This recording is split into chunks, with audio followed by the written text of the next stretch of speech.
Welcome to our channel. Today நம்ம சேனல்ல மாநில நிர்வாகம், மாநில சட்டமன்றம் பற்றி பார்க்க போறோம். ஆல்ரெடி ஹைலைட் பண்ணியிருக்க டாபிக் எல்லாமே நம்ம கம்ப்ளீட் பண்ணிட்டோம். அந்த வீடியோ பார்க்காதவங்களுக்கு நான் லிங்க் டிஸ்கிரிப்ஷனில் கொடுக்குறேன், செக் பண்ணி பார்த்துக்கோங்க. இந்த மாநில அரசு பற்றிய தகவல்கள் நமக்கு 7th social science, 8th social science plus 10th social science, 12th புக்லையும் நமக்கு கொடுத்துருக்காங்க. இது எல்லாமே ஒரு கண்டினியூட்டியாக நம்ம பார்த்துடலாம். ஃபஸ்ட்டு 7th சோசியல் சயின்ஸ் குடிமையியல்ல அழகு 1ல் நமக்கு மாநில அரசு பற்றி கொடுத்துருக்காங்க. இதில் இந்த பாடம் படிப்பதன் மூலம் நம்ம என்னென்ன தெரிஞ்சுக்க போகிறோம் அப்படின்னா, பாராளுமன்றத்திற்கும் சட்டமன்றத்திற்கும் இடையே என்னென்ன வேறுபாடுகள் இருக்குது அப்படின்றது தெரிஞ்சுக்கலாம்.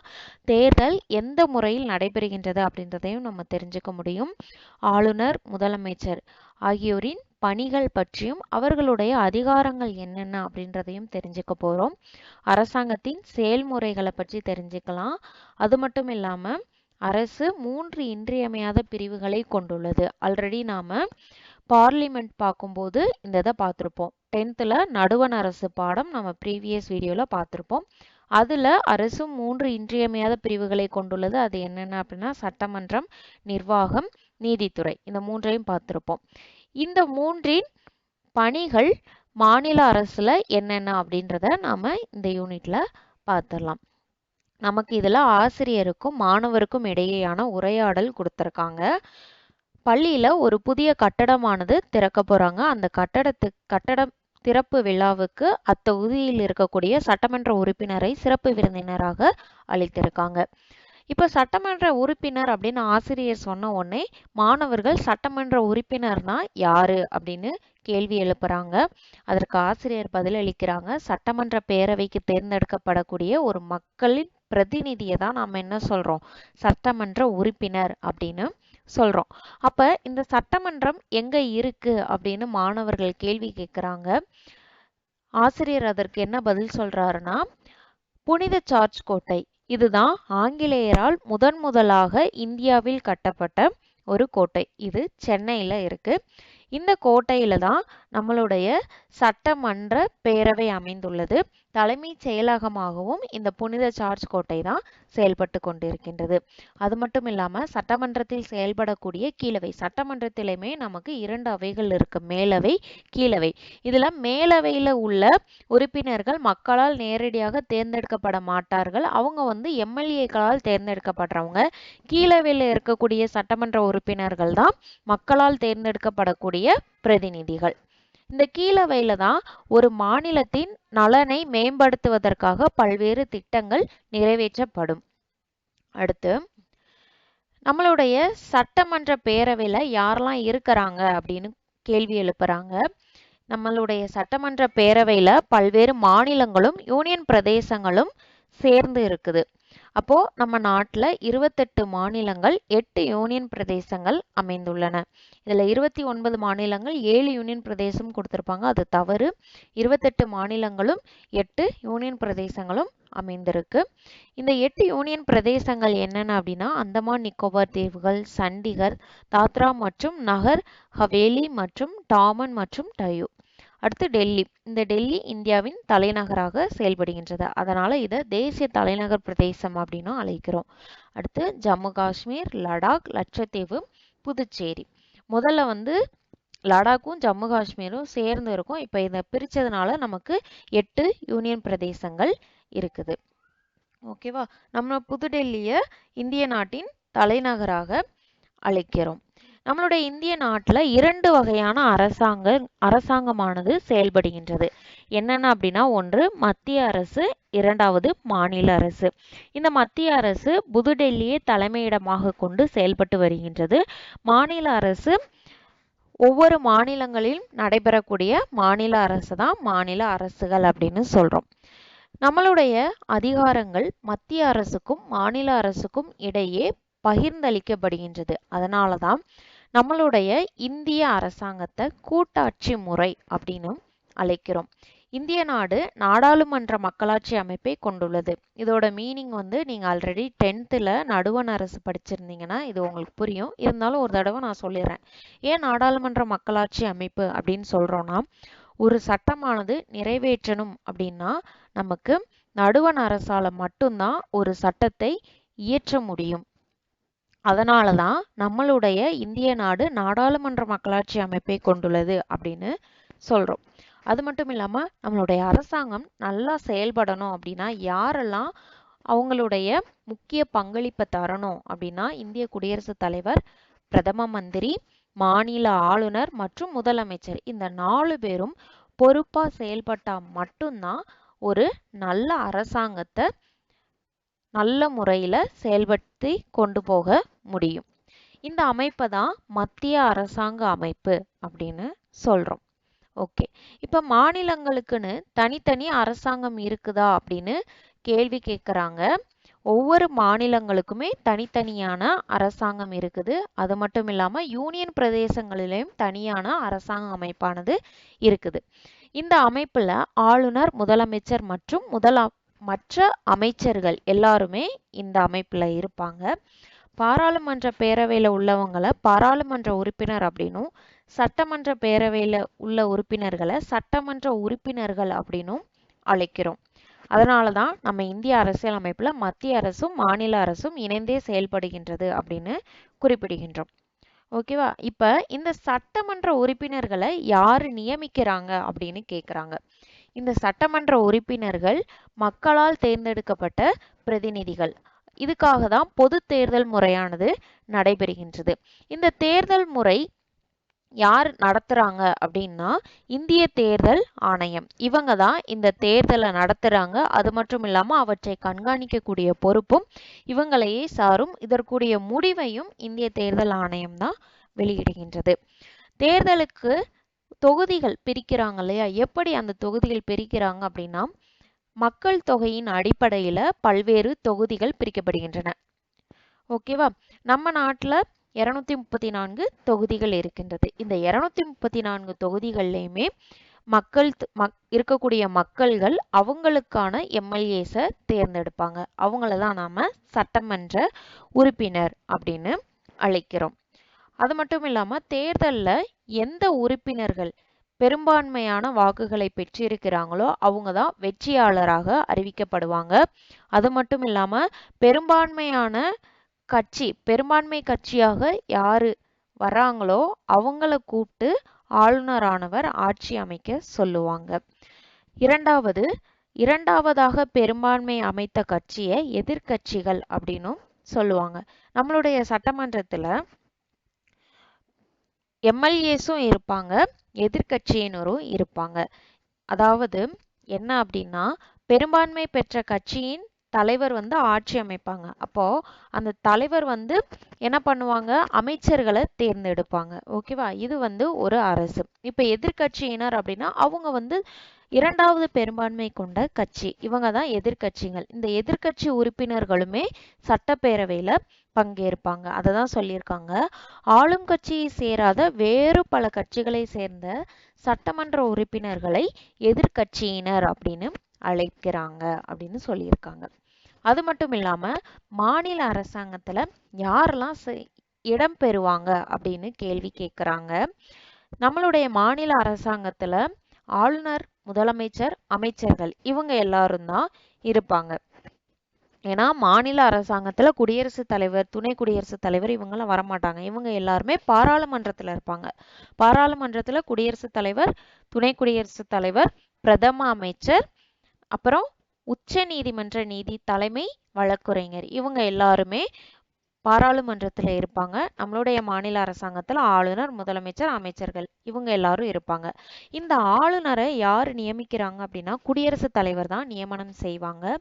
இந்த ஆளுநர் 5 ஆண்டுக்கு ஒரு முறை மாற்றம் செய்யப்படுவாங்க.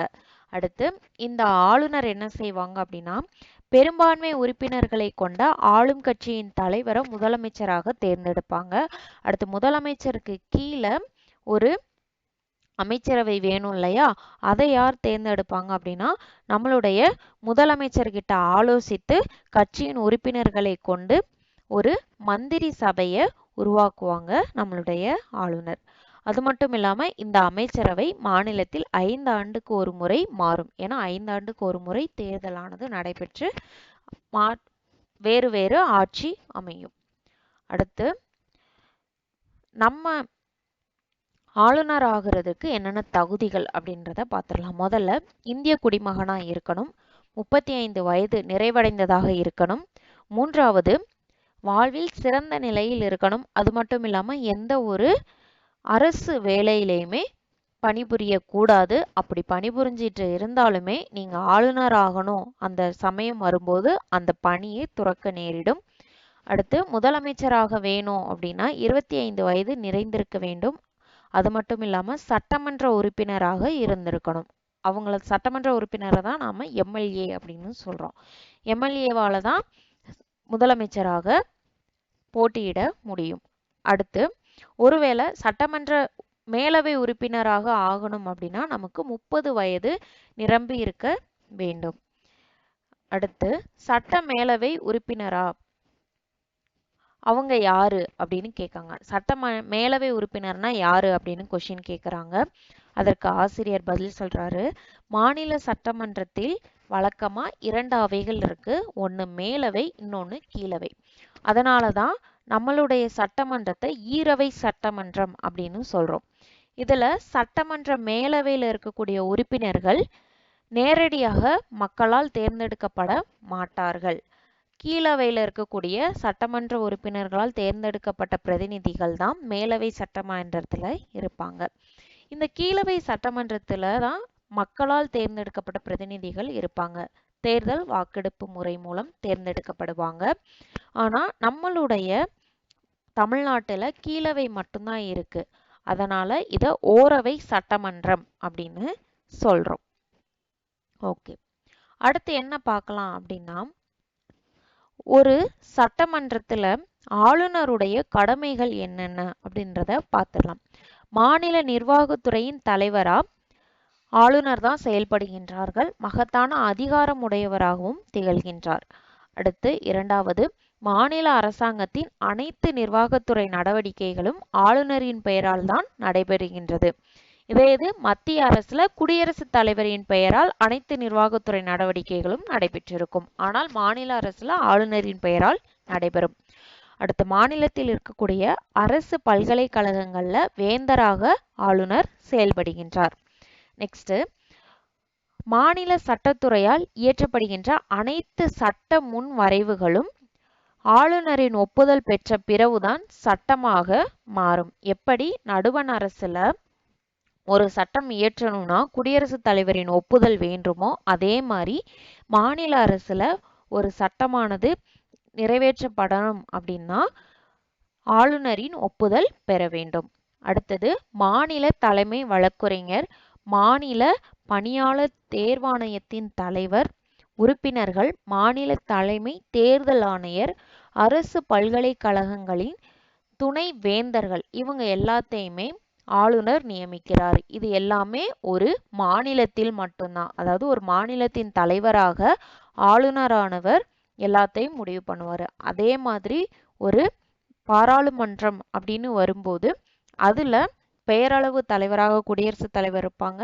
அவங்களுடைய ஒப்புதல் இல்லாம எந்த ஒரு சட்டத்தையும் நிறைவேற்ற முடியாது. அது மட்டும் இல்லாம குடியரசுத் தலைவர் தான் என்ன பண்ணுவாங்க அப்படின்னா தேர்வாணையத்தின் மாநில பணியாளர் தேர்வாணையத்தின் தலைவர், உறுப்பினர்கள், அடுத்து தலைமை தேர்தல் ஆணையர், இவங்க எல்லாத்தையுமே அங்க குடியரசுத் தலைவர் நிர்ணயம் செய்வாங்க. இங்க ஆளுநர் நிர்ணயம் செய்வாங்க. இப்படி கம்பேர் பண்ணி படிச்சீங்கன்னா உங்களுக்கு மறக்காது. அடுத்து பாருங்க, மாநில நிர்வாகத்துறையில் பேரளவு தலைவராக மட்டும் ஆளுநர் செயல்படுவாங்க. அங்க யாரு செயல்படுவாங்கன்னா குடியரசுத் தலைவர் செயல்படுவாங்க. அப்போ மாநில நிர்வாக துறையின் உண்மையான தலைவர் யார் அப்படின்னா நம்மளுடைய முதலமைச்சர். அதே மாதிரிதான் பாராளுமன்றத்தின் உண்மையான தலைவர் யார் அப்படின்னா பிரதம அமைச்சர். ஓகே, முதலமைச்சர் என்ன பண்ணுவாங்களாம், அவங்களுடைய அமைச்சர்களுக்கு தனித்தனி துறைகளை ஒதுக்கீடு செய்வாங்க. அது மட்டும் இல்லாம அமைச்சர்கள் தனிப்பட்ட முறையிலும் கூட்டாகவும் மாநில சட்டசபைக்கு பொறுப்புடையவர்களாக திகழ்வாங்க அமைச்சர்கள். அடுத்தது சட்டமன்றம். நம்ம பார்த்தோம்ல அரசாங்கத்துல 3 பிரிவுகள் இருக்குது. என்னென்ன அப்படின்னா சட்டமன்றம், நிர்வாகத்துறை, நீதித்துறை. சட்டமன்றம் என்ன செய்யும்னா சட்டங்களை இயற்றும். அப்ப இந்த நிர்வாகத்துறை சட்டங்களை செயல்படுத்தும், நீதித்துறை சட்டங்களை நிலைநாட்டும். இதுதான் சட்டமன்றத்திற்கும் நீதித்துறைக்கும் நிர்வாகத்துறைக்கும் உள்ள பணிகள். ஓகேவா? அடுத்தது பாருங்க, மாநில அளவில் மிகப்பெரிய நீதித்துறை அமைப்பாக இருப்பது என்னதுன்னா உயர் நீதிமன்றம். அதே இது நடுவண் அரசுல பார்க்கும்போது மிகப்பெரிய நீதித்துறையாக இருந்தது என்ன அப்படின்னா உச்ச நீதிமன்றம். மாநில அளவில் உயர் நீதிமன்றம் தான் மிகப்பெரிய நீதித்துறை அமைப்பாக இருக்கும். இந்த அமைப்பு சுதந்திர தன்மையுடன் செயல்படக்கூடிய உரிமை பெற்றுள்ளது. இந்திய அரசியலமைப்பின்படி ஒவ்வொரு மாநிலத்திலும் ஒரு உயர் நீதிமன்றம் இருக்கும். மாநில உயர் நீதிமன்றத்துல ஒரு தலைமை நீதிபதியும் மற்ற நீதிபதிகளும் இருக்கிறாங்க.